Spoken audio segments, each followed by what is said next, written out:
ردا اور فضا لاہور کے ایک مشہور اسکول میں پڑھتی تھیں۔ دونوں بہت اچھی دوستیں تھیں، لیکن دونوں ایک دوسرے سے بہت مختلف تھیں۔ دونوں میں زمین آسمان کا فرق تھا۔ ردا کا تعلق ایک امیر گھرانے سے تھا، جبکہ فضا ایک غریب گھرانے سے تعلق رکھتی تھی۔ ان دونوں میں امیری غریبی کا فرق ضرور تھا، مگر دونوں سگی بہنوں کی طرح رہا کرتی تھیں۔ اسکول میں ایک ساتھ بیٹھنا، کھیلنا، کھانا پینا وہ سب ایک ساتھ کیا کرتی تھیں۔ ایک دن اسکول سے واپسی پر بہت تیز بارش شروع ہو جاتی ہے۔ فضا گھر جانے کے لیے بس کا استعمال کرتی تھی۔ وہ بس اسٹینڈ پر کھڑی ہو کر بس کا انتظار کر رہی ہوتی ہے کہ ردا اپنی کار لے کر وہاں آ جاتی ہے اور فضا کو آواز دیتی ہے۔ فضا، جلدی سے آ کر کار میں بیٹھ جاؤ ورنہ تم بھیگ جاؤ گی۔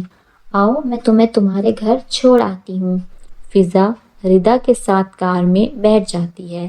ردا فضا کو کہتی ہے، تم آج ایسا کرو، میرے ساتھ میرے گھر پر چلو، ایک ساتھ ڈنر کریں گے، پھر میں تمہیں واپس بھجوا دوں گی، ڈرائیور تمہیں تمہارے گھر چھوڑ آئے گا۔ وہ دونوں ردا کے گھر پہنچ جاتی ہیں۔ فضا ردا کا محل جیسا گھر دیکھ کر حیران رہ جاتی ہے۔ وہ کہتی ہے، واہ کیا خوبصورت گھر ہے، یہاں پر تو زندگی گزارنے کی ہر آسائش موجود ہے۔ وہ انہی سوچوں میں گم ہوتی ہے کہ اچانک ردا کی آواز سنائی دیتی ہے۔ ردا اس سے کہہ رہی ہوتی ہے، فضا کیا ہوا؟ کن سپنوں میں کھو گئی ہو؟ بتاؤ کیا کھاؤ گی؟ آج پہلی بار تم میرے گھر پر آئی ہو۔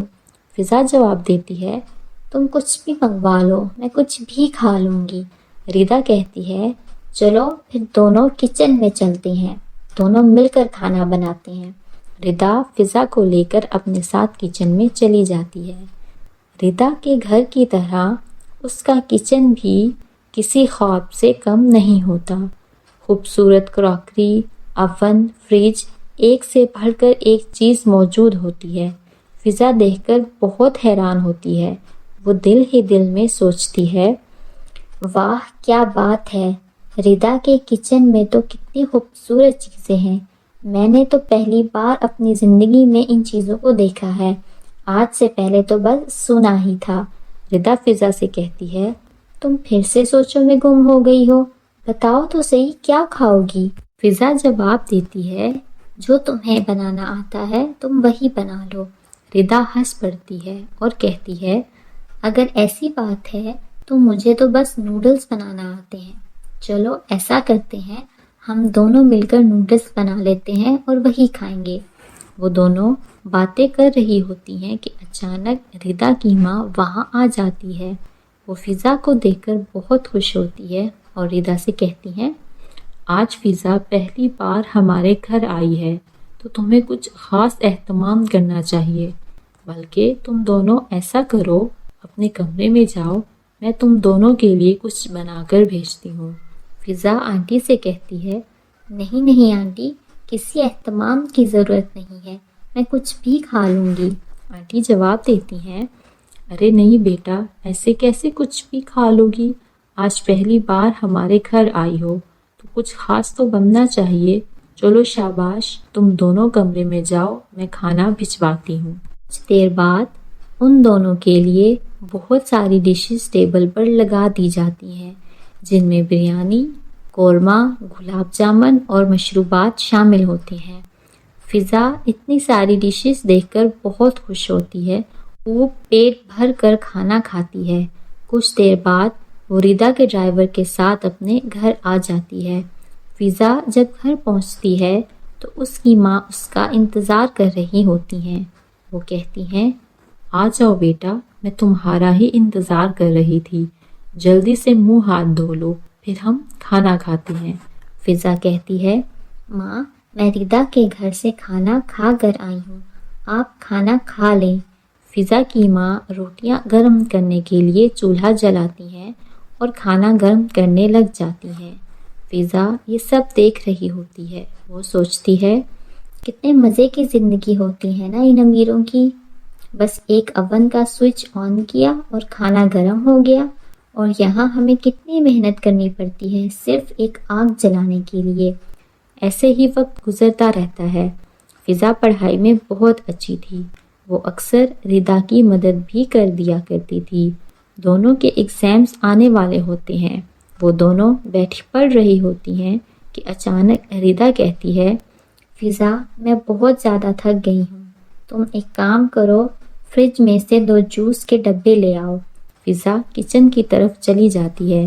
وہ کچن میں جا کر فریج کھولتی ہے تو اس کی آنکھیں کھلی کی کھلی رہ جاتی ہیں، کیونکہ فریج کھانے پینے کی چیزوں سے بھرا ہوا ہوتا ہے۔ فضا دل ہی دل میں سوچتی ہے، یہ تو فریج ایسے ہی ہے جیسے کھانے پینے کی کوئی دکان ہو، اور دوسری طرف ہم غریب ہیں جنہیں 2 وقت کی روٹی بھی نصیب نہیں ہوتی۔ ردا باورچی سے کہتی ہے، آج شام ڈنر میں کھیر، قیمہ، سلاد اور چپاتی بنا لینا۔ باورچی کہتا ہے، میڈم، دوپہر کا کھانا بچا ہوا ہے، اس کا کیا کرنا ہے؟ ردا کہتی ہے، اس کھانے کو پھینک دینا۔ فضا کھڑی یہ سب سن رہی ہوتی ہے۔ ردا فضا سے کہتی ہے، آؤ ہم دونوں اپنی اپنی پڑھائی پوری کر لیتے ہیں، پھر تم ہمارے ساتھ ہی ڈنر کر لینا۔ پڑھائی کمپلیٹ کرنے کے بعد فضا سب کے ساتھ ڈنر کرتی ہے اور پھر اپنے گھر آ جاتی ہے۔ گھر جا کر وہ دیکھتی ہے کہ کھانے کو کچھ خاص سامان نہیں ہوتا، آٹا بھی ختم ہونے والا ہوتا ہے۔ یہ سب دیکھتے ہی فضا کی آنکھیں آنسوؤں سے بھر جاتی ہیں۔ ماں فضا کو دیکھتی ہے تو اس سے کھانے کا پوچھتی ہے۔ فضا کھانا کھانے سے انکار کر دیتی ہے اور ساتھ ہی اپنی ماں کو بولتی ہے، ماں آپ دیکھنا، میں ایک دن اپنے کچن کو بھی ردا کے کچن کی طرح بنا دوں گی اور اس امیری اور غریبی کے فرق کو ہمیشہ کے لیے ختم کر دوں گی۔ اگلے دن فضا اپنے کمرے میں بیٹھی پڑھائی کر رہی ہوتی ہے کہ اچانک وہاں ردا اور اس کی ماں آ جاتی ہیں۔ ردا فضا سے کہتی ہے، دیکھو آج تم نہیں آئی مجھے پڑھانے تو میں خود تمہارے گھر چلی آئی۔ میں نے سوچا دونوں مل کر پڑھائی بھی کر لیں گے اور کھانا بھی بنائیں گے۔ ویسے بھی کچن چھوٹا ہو یا بڑا اس بات سے کیا فرق پڑتا ہے، بس کھانا بنانے والے ہاتھ اچھے ہونے چاہیے۔ پھر وہ دونوں مل کر کھانا بناتے ہیں اور سب کو پیش کرتے ہیں۔ فضا ردا کے اس رویے کو دیکھ کر بہت خوش ہوتی ہے، آئندہ کبھی بھی ناشکری نہ کرنے کا تہیہ کر لیتی ہے۔